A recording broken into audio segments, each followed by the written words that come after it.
One former New York governor could be gearing up for a run for the White House in 2016. No, not that one. Actually, he's a current one.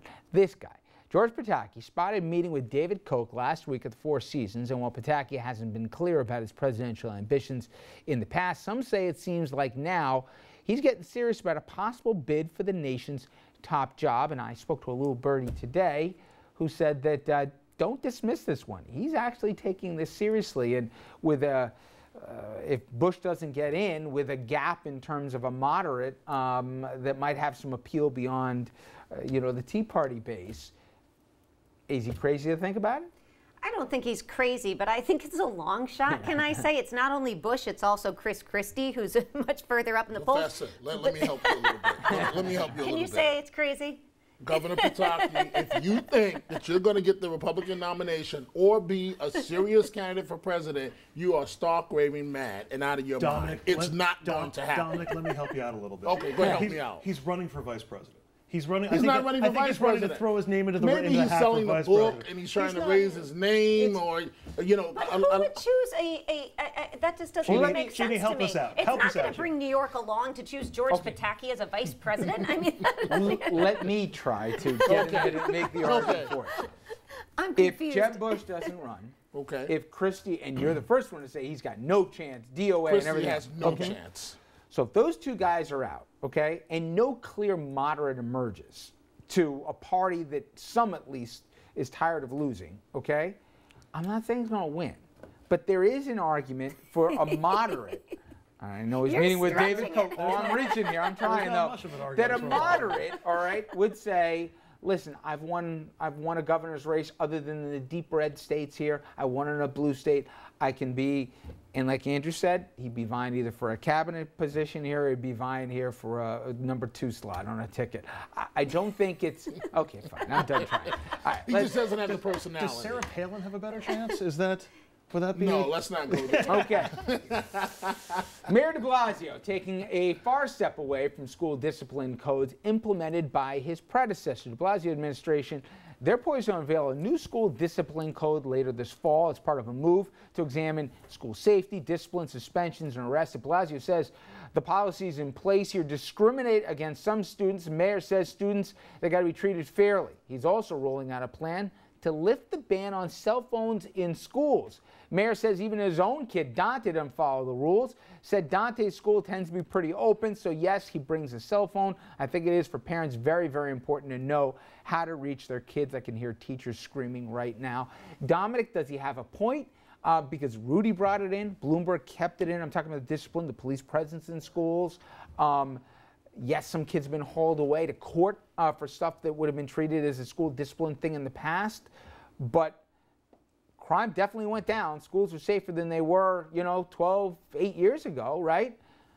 Who's right?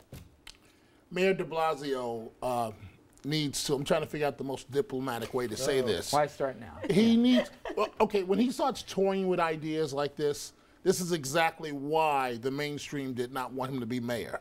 Because it almost sounds like a hippie coming back to New York City.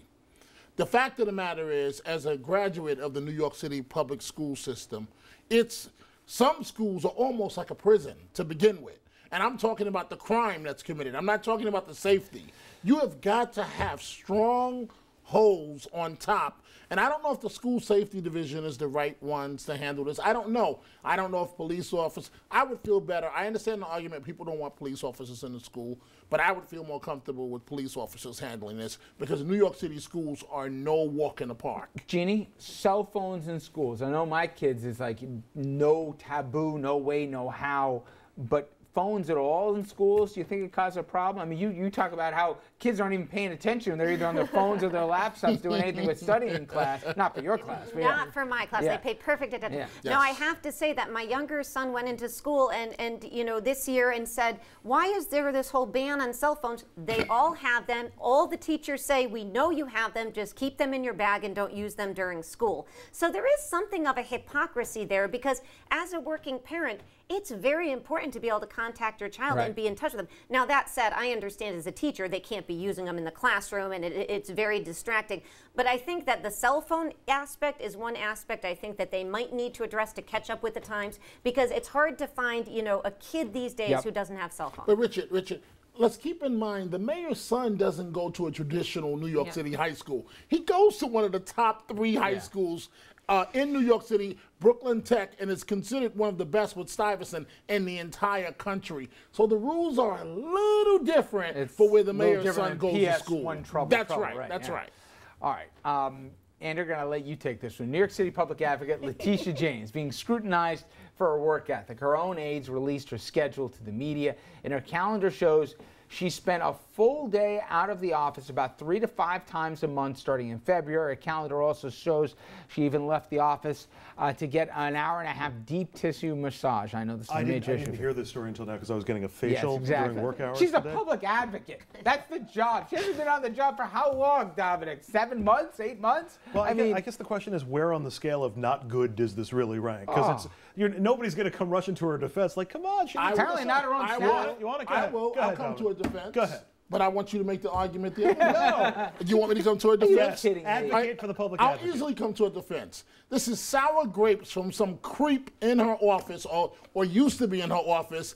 I hate these types of people because they don't put their name on it. They drop the, how do you know her schedule? This is obviously someone that has a private schedule. The Dominic, public advocate can I ask you a question? Well, If a I massage. told you about- Which one of us hasn't gone for a massage during the workday? Let's. During the workday. Now, wait a minute. Where you been?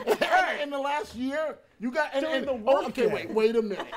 In the last year, you're going to What tell is me going- in the I last like year Dominic that none Carter. of you Go have ahead. never gone to He's get a superstar, massage. though. We don't know how he lives. I've only just started having lunch during the workday. This is what I get for trying to defend her. No, hold on a second. And I really feel that part of this is Okay, gender Red Door, hold on 1 second. Here's my question. Thank you, Dominic. That was good. That's good. I like With that. gender based. It's gender-based. I really believe it's gender If I based. told you one name of somebody that was elected to citywide office that you wouldn't be surprised if I told you the story, who would it have been?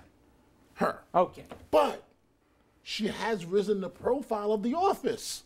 She gets For a lot what? of press on behalf of New Yorkers. It's a job that people, I'm trying to defend the Oh lady. my God, It's a you job reaching. that people feel shouldn't be there to begin with. I think this is Or tasteless. it's a job in which you can go get massages during the day. But I mean, but it's so unfair. Do you think Mayor De Blasio hasn't gotten a massage at some point during the day? And Dominic, not everybody's getting massages. I don't know where you are. I'm gonna throw a life A preserver lifeline? to my I to my need friend one. Dominic Help me. here. Yeah, no problem. Help me. Help. Do you Throw 'em an do you anchor. think they're working 8-hour days? Do you think they're working 9-hour days? The right. citywide officials are working around the clock, and if she's getting the workload done, and if she's extending her workday so that she's working at nights, then yeah, it's not necessarily as big a deal as perhaps the headline would make it out to be. Having said that, it would be better if she did it at night or on the But weekend. how do we even know this? Because some creep that has a private schedule in her office who remains nameless goes, here, reporter. By the way, I haven't heard a whole bunch of folks run to her defense talking about how hard a worker is. That's usually the spin that happens next, Dominic. You've seen that in every story. I have to admit that one. Now, earlier we mentioned that Governor Cuomo was in Afghanistan this weekend. Turns out while he was away, the man who became acting governor decided to play on Twitter, and it was actually pretty funny, right, Andrew? It was, Rich. The Lieutenant Governor Bob Duffy, he's not going to be returning after the November elections, and it may not be a huge political loss. I mean, how many people knew that Bob Duffy was the governor or the Lieutenant Governor of New York? But it turns out we may be losing something from a comic standpoint. Duffy was the acting governor of the state this weekend. He tweeted out, "In the governor's absence, I've assembled my team, and we want to reassure all New Yorkers that everything is okay." That team is the Muppet Gang from Sesame Street. Duffy also poked fun at himself, showing a photo of Cuomo in a Humvee in Afghanistan, another shot of a horse-drawn carriage, writing, "Governor Cuomo with his new official vehicle, and there I am heading to Albany at mine." And at least it's got a small carbon footprint. Finally, the acting governor tweeting out some executive orders that we hope are bogus, including naming Wegmans as the official state grocery chain and the garbage plate as the official food staple. Rich, you can take the lieutenant governor out of upstate, but you cannot take the upstate out of the lieutenant governor. Who knows what the garbage plate is? It doesn't sound good. You should know this. You're up in Syracuse. The garbage plate? You and your massages. I forgot. I don't know what it is. It's like it's a Raphael. Anybody? I know in upstate. I think in Western New York, it's like it's leftovers, whatever. But it's like It's plate. This is a big deal. Like if you're campaigning statewide and you don't know what a garbage plate is, or you don't eat it, you're not local. If you don't know wings were from the Acre Bar or whatever up in Buffalo, yeah, this is baffled. And maybe he needs a massage because those aren't funny tweets. They're funny They enough. are not They're funny. funny for the acting governor of New York. Not really. I'm sorry. You're giving him a hard time for the tweets, but, you know, hour and a half massage, which is child's play for Dominic, that's okay. I got to take a break here. When we come back, on a more serious note, we got some updates for you and some follow-ups. The NYPD, they have a chokehold problem, according to a civilian complaint review board. What a new report released, though, by the board also shows, depends, I guess, the numbers are in the eye of the beholder. We'll be right back.